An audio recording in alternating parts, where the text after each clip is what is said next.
Halo teman-teman, selamat datang di Sudut Koma, gue Novi Kurniawan dan hari ini udah waktunya video wrap up lagi. Dan seperti judulnya, video wrap up kali ini akan ngebahas buku-buku apa aja yang udah gue baca sepanjang bulan November kemarin. Mungkin sedikit spoiler kali ya, jumlah bacaan gue di bulan November kemarin tuh nggak sebanyak bulan-bulan sebelumnya. Somehow waktu gue tuh banyak kepake buat ngerjain banyak hal di luar Sudut Koma ini. Dan ya akhirnya jadi kurang lah waktu membaca gue gitu. Dan jadinya sepanjang bulan November kemarin tuh gue cuma bisa menyelesaikan 3 buku. Yes, 3 buku aja, tapi nggak apa-apa. So ya mungkin tanpa berlama-lama kita langsung mulai aja videonya. Yang pertama gue baca sebuah komik lokal yang berjudul A Love Song for the End of the World. Dia tuh satu komik lokal yang bisa dibaca secara gratis di websitenya 24 Komik. Gue sendiri pertama kali tahu tentang komik satu ini tuh dari salah satu temen lah. Well, kalau kalian tahu Jagoan Kancil, nah dia tuh sempat nge-share komik satu ini yang merupakan karya dari temennya kalau nggak salah. Dan satu lagi temennya yang author komik satu ini pun nge-share komiknya ke komunitas baca komik lokal. Dan ya, komik gratis, pastinya gue langsung baca dan suka banget sih, suka banget. Dari deskripsinya, blurbnya tuh kayak gini. Mamat, seorang buruan madu kesepian yang bekerja sebagai akuntan di agensi kreatif, tidak sengaja bertemu dengan Maulina, harimau betina yang ceria, di sebuah toko musik saat dunia akan berakhir. Komiknya singkat, jadi mungkin gue nggak bisa cerita lebih jauh kali ya, yang lebih detail gitu, karena akan spoiler pastinya. Yang jelas, komik satu ini tuh bergenre slice of life, drama, romance. Ya sebenarnya lumayan depressing juga sih, karena settingnya tadi yang udah ada di blurb ceritanya, yaitu di akhir dunia. Dan sebenarnya dari judul juga udah cukup menjelaskan ya. Dia tuh juga ngereferensi satu lagu yang gue juga dengerin gitu, gue juga suka. Tenang, gak akan gue nyanyiin karena ya gue kasihan sama kuping kalian kalau gue nyanyi. So ya, kalau kalian penasaran sama kisah romance singkat di akhir dunia, boleh banget cobain baca komik lokal satu ini secara gratis sekali lagi di websitenya 24 Komik. Oke, itu untuk judul pertama.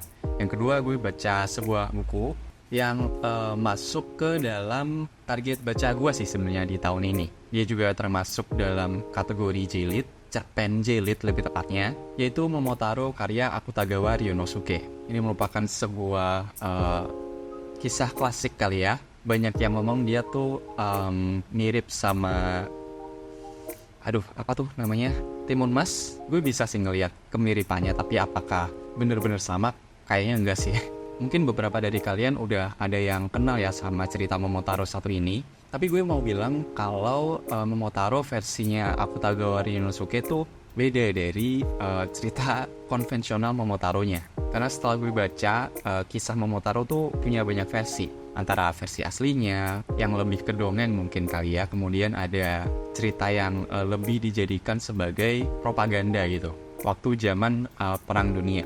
Nah, yang menariknya di sini, cerita Momotaro karya Akutagawa Ryonosuke merupakan antitesis kali ya, atau bentuk perlawanan dari cerita Momotaro yang digunakan sebagai propaganda tadi. Mungkin biar lebih jelas gue akan bacain blurb singkat di belakang bukunya dulu. Blurbnya tuh kayak gini. Pada zaman dahulu kala, hiduplah sepasang kakek nenek yang giat bekerja. Mereka menemukan sebuah persik yang di dalamnya ada bayi laki-laki yang sehat.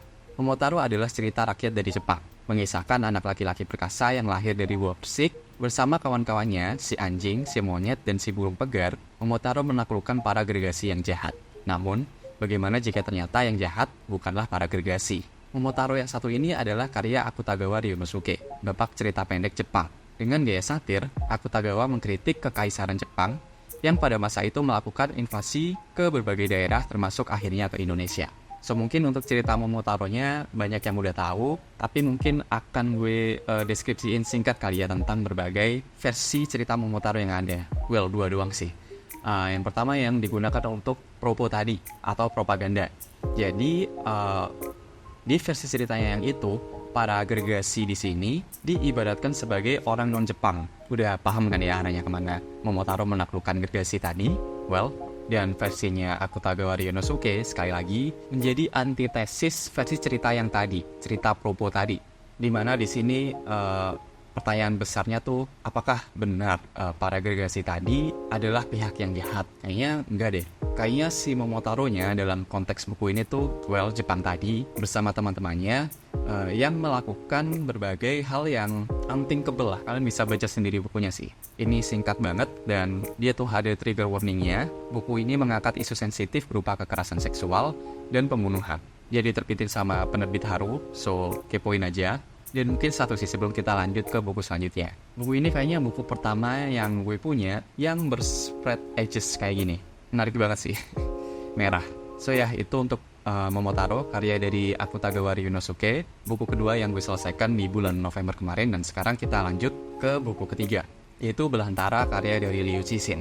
Ya, mungkin kalau kalian yang sering ngikutin video wrap up dari Sudut Koma, kalian pasti ngerasa familiar ya sama cover buku dari Belantara satu ini, karena dia tuh memang sebuah prequel dari buku yang sebelumnya udah pernah gue bahas ya di video wrap up, yaitu Trisurya atau The Three Body Problem, satu seri sci-fi yang gue lagi kepo dan baru gue mulai perjalanan membaca trilogi satu ini, dan sekarang gue udah sampai di buku keduanya.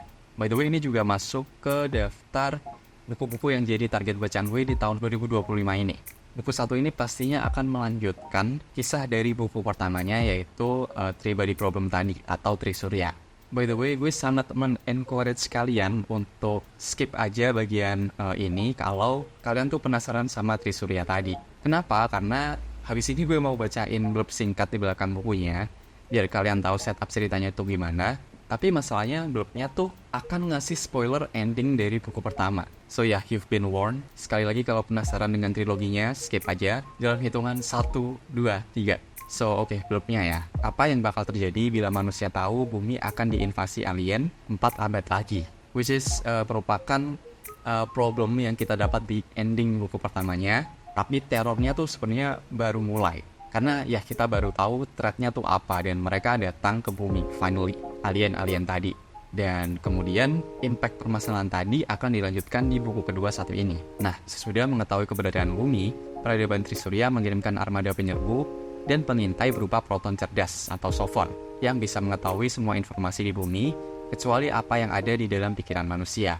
Itulah dasar proyek penghadap tembok, di mana sejumlah ahli siasat ditugaskan untuk membuat strategi dalam kepala mereka sendiri tanpa bisa diketahui Trisurya. Sementara itu, bumi harus membangun armada antariksa, tapi apakah manusia bisa mengatasi perpecahan antar negara dan antar ideologi untuk melakukannya?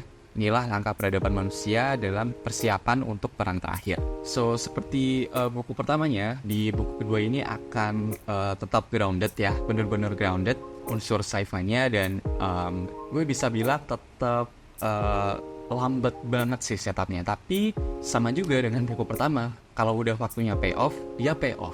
Dan untungnya di sini nggak perlu nunggu sampai akhir bukunya banget kayak di buku pertama baru payoff. Di sini tuh lebih awal lah. Gue nggak sabar sih untuk bahas bukunya di video pembahasan khususnya nanti. Untuk di video ini mungkin itu aja, sama satu sih.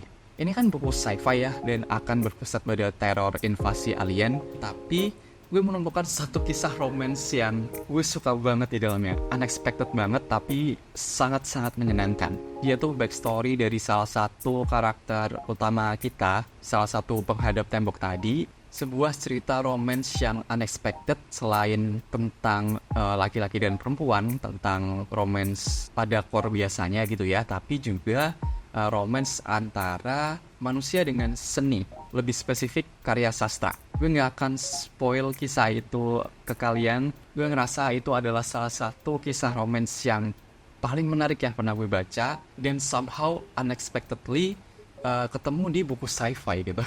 So ya, kalau kalian penasaran bisa baca Belantara, karya dari Liu Cixin. Dan mungkin bisa ditunggu ya pembahasan khusus dari Sudut Koma tentang buku satu ini. Well, harus nunggu video pembahasan khusus yang buku pertamanya dulu sih. Ya, I'll see you then lah. Dan ya, mungkin itu aja ketiga buku yang berhasil gue selesaikan sepanjang bulan November kemarin.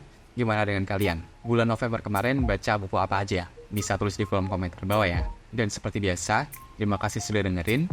Gue Nobel Kurniawan, dan sampai jumpa di halaman selanjutnya. Thank you.